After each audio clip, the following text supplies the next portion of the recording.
মানুষকে আল্লাহ তাআলা অনেকগুলো মৌলিক অধিকার দিয়ে তৈরি করেছেন। এটা নিশ্চিত করার দায়িত্ব হলো রাষ্ট্রের, এতে কোনো সন্দেহ নেই। 1 নম্বরই হলো শিক্ষা, 2 নম্বরই হলো তার ফুড, খাদ্য, যাকে আমরা অন্ন বলি। খাদ্যের ব্যবস্থা করার দায়িত্ব রাষ্ট্রের।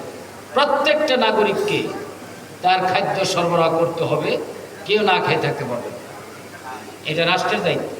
ভিক্ষাবৃত্তি তো দূরের কথা, এরপরে তার বাসস্থান, হাউজিং, মাথা গোঁজার একটা স্থানের অ্যারেঞ্জমেন্ট করতে হবে রাষ্ট্রকে।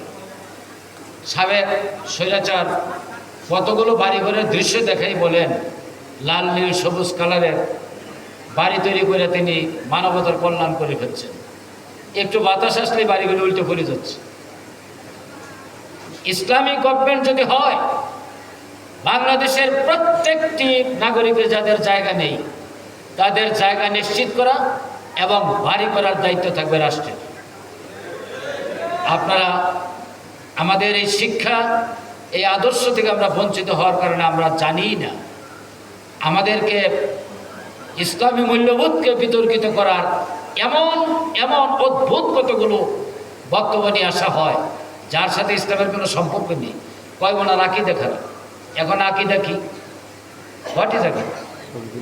আমাদের আকিদা তো একটি, লা ইলাহা ইল্লাল্লাহু মুহাম্মাদুর রাসূলুল্লাহ। This is the principle of life, this is our আকিদা। এর কন্ট্রাডিকশন কোথায় হলো? কিন্তু একটা বিভেদ সৃষ্টি করার জন্য কাজগুলি করা হয়, যার ফলে